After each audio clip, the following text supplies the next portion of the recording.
Hello, I'm Victor Sane, and thank you for watching the Saneauto channel. Today I have two recalls for you on the 2022 Ford Mustang.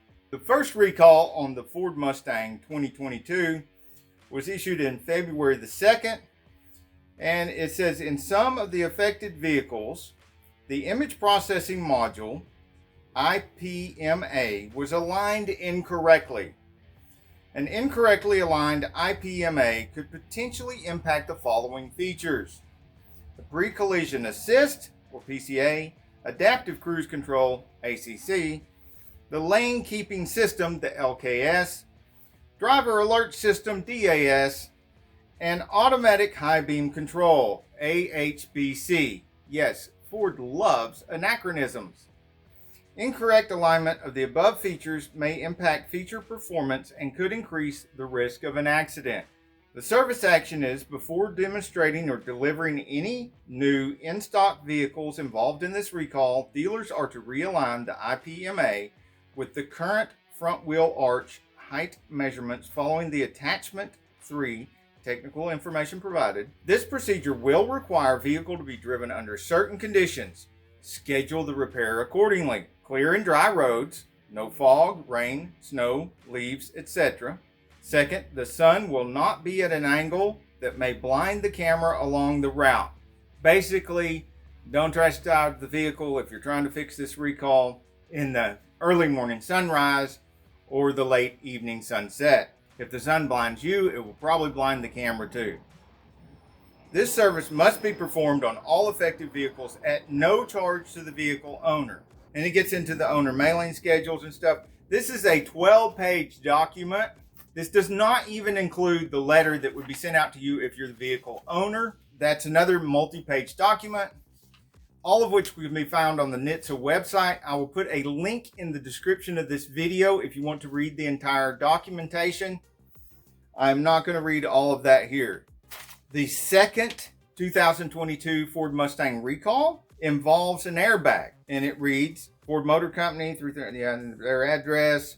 The number of potentially involved vehicles are 327, so this is not a lot of vehicles, at least not at this point. You know, they could widen the scope of this recall at a later date, maybe not, since the estimated percentage of the vehicles with defects is only 4%. The description information about the recall is Ford's team reviewed supplier process and maintenance records to determine population of affected parts. The Ford process is capable of tracing front passenger knee airbag production to the vehicle in which the front passenger knee airbag is installed. The affected vehicles are equipped with suspect front passenger knee airbags.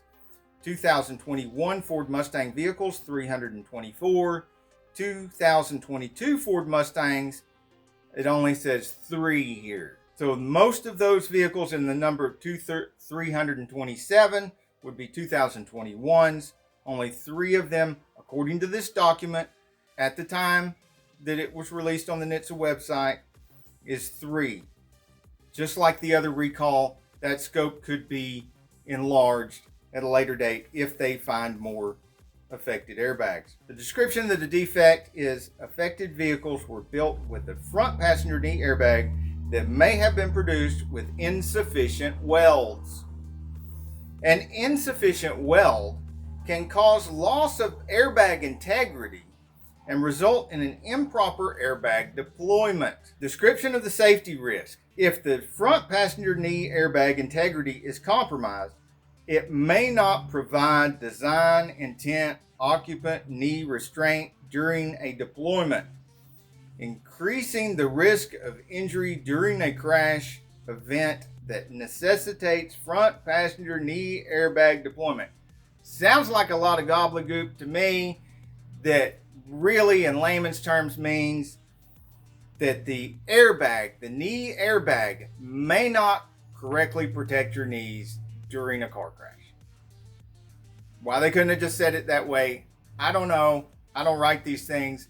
I just try to bring them to your attention in case the mainstream media is too busy telling you all about every little tiny thing that Tesla did wrong. that you never ever hear about anything from any other vehicle manufacturer ever. And I'm not saying that because I own a lot of Tesla stock. Full disclosure, I do.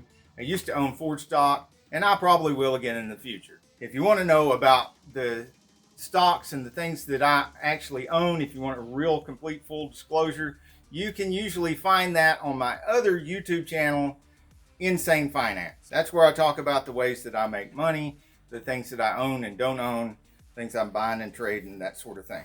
I'm an open book. These two, you can find these recalls and any other recalls that I can find on the NHTSA website. Like I said, I will be putting a link in the description below, right there near the links of my favorite tools and supplies that I use on my repair videos. And don't forget, we've got really great show car and car show videos too, right here on Saneauto YouTube.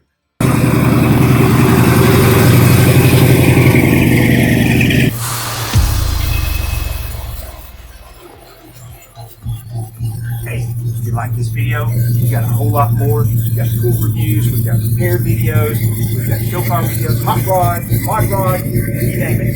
It's got wheels on it, probably on this channel.